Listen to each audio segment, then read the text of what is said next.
Hai guys, perkenalkan, aku MJ dan selamat datang di Bedah Komik Bersama Blog yang ketiga. Di sini kita akan banyak banget jelasin tentang behind the scenes di balik konten-konten petualangan menuju sesuatu loh. Dan tentu saja hari ini kita akan ditemani oleh Bob. Dan kita akan ngobrol banyak banget tentang characters, monsters, and representation di episode yang ketiga ini. Kalian semua pasti sudah kenal dan pada tahu dengan karakter utama petualangan menuju sesuatu, yaitu si Jelly Ninga yang penuh cinta dan suka banget berpelukan ini. Tapi aku yakin banyak dari kalian juga sering bertanya, kayak, bagaimana sih caranya membuat karakter? Atau bagaimana caranya kita mengkarakterkan konsep-konsep yang cukup abstrak? Yuk kita sama-sama belajar dari seseorang yang memulai semua ini. Karakter pertama dan kesayangan dari petualangan menuju sesuatu, yaitu Blob. Cerita Blob diawali dengan menunjukkan beberapa hal. Kita dari para kreator sendiri ingin membuat sebuah karakter yang bukan manusia, sebuah karakter yang baru pertama kali lahir dan muncul di dunia ini. Lalu secara personality, kita ingin mempunyai sebuah karakter yang menyukai petualangan, lalu selalu penasaran dan ingin tahu, tapi juga tidak luput dari rasa insecure dalam perspektif. Setelah itu, kita mulai menentukan bentuk-bentuk apa nih yang kira-kira cocok dengan personality yang sudah kita pilih. Dan tahukah kalian, di awal pembuatan ini, kita sempat membuat beberapa versi dari Blob loh. Tapi pada akhirnya, dipilihlah Blob yang sekarang, yaitu sebuah makhluk jelly yang sangat huggable, empuk, gembul, dan lucu.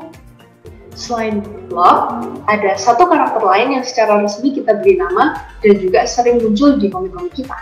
Namanya adalah Mr. Dan. Dia adalah seorang psikolog pribadi yang dimiliki oleh Blob. Salah satu pertimbangan kita dalam membuat Mr. Dan menjadi karakter tetap adalah karena kami ingin menyampaikan pesan bahwa psikolog adalah seseorang yang penting untuk ada secara konstan. Kalau kalian ingin melihat cerita-cerita dari Mr. Dan, kalian dapat melihat main story dari Blob atau mengunjungi hashtag cerita si Blob.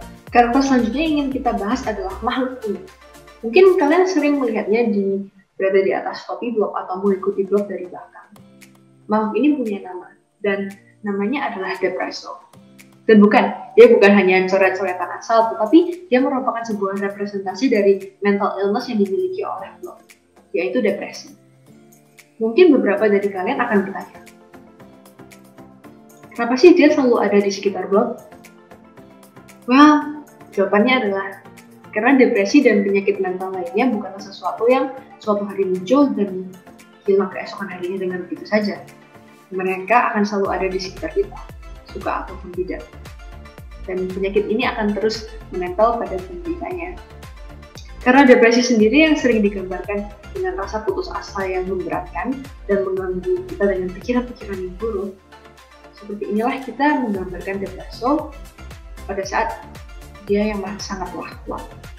Selain Depresso atau depresi, kita juga menggambarkan penyakit-penyakit mental yang lain yang semuanya pasti didasari dengan research dan proses penyesuaian visual dengan karakteristik penyakit tersebut.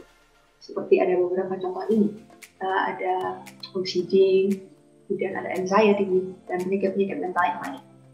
Kesimpulan singkatnya, dalam penciptaan karakter, ada beberapa hal yang harus kita pertimbangkan. Antara lain, bentuk dan personality, kemudian ada kelebihan dan kelemahan dari karakter itu sendiri, lalu tujuan pembuatan karakter dan masalah mereka. Semua ini nanti akan terpancar melalui percakapan, aktivitas atau interaksi mereka dalam cerita atau dengan karakter lain, dan bahkan hingga gaya berpakaian mereka. Lalu selain karakter pendukung seperti Depresso, pernahkah kalian bertanya, bagaimana sih caranya kita bisa menggambarkan sesuatu yang sebetulnya sangatlah abstrak? Dan apakah ada cara lain? Dan ya, jawabannya ada. Di sini kita akan belajar tentang representasi, yaitu di mana kita bisa menyampaikan sesuatu yang cukup abstrak, seperti perasaan, dengan menggunakan objek atau bentuk yang familiar yang ada di sekitar kita. Salah satu contoh pertamanya adalah dalam cerita Blob, kita sering menggambarkan harapan sebagai api yang ada di atas sebuah lilin. Karena karakteristiknya yang terkadang menyala, bisa meredup dan bahkan hilang. Tetapi api dan lilin itu sebenarnya dapat diberikan oleh orang lain, atau bahkan kita dapat berbagi api itu kepada orang lain.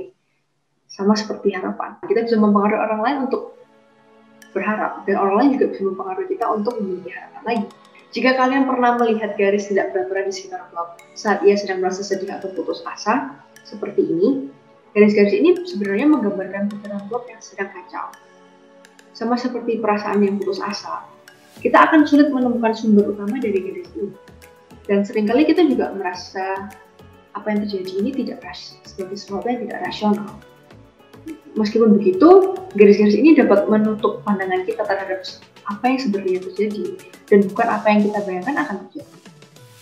Dalam pikiran-pikiran yang kusut ini dan tidak nyaman, kita seringkali mendengar ada banyak sekali kata-kata yang dapat membuat diri kita semakin takut dan menjatuhkan diri kita sendiri.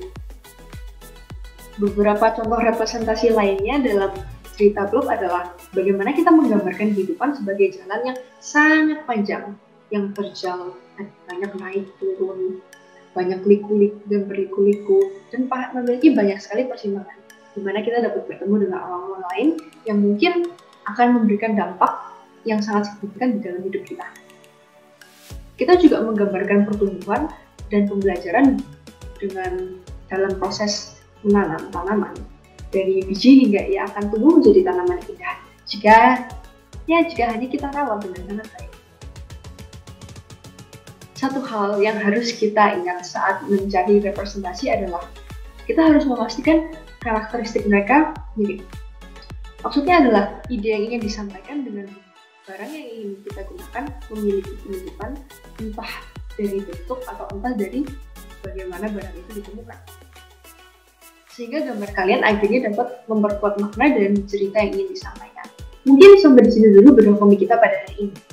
Ingat, baik karakter maupun representasi, masing-masing tujuannya adalah memperkuat makna dan pesan yang ingin kita sampaikan.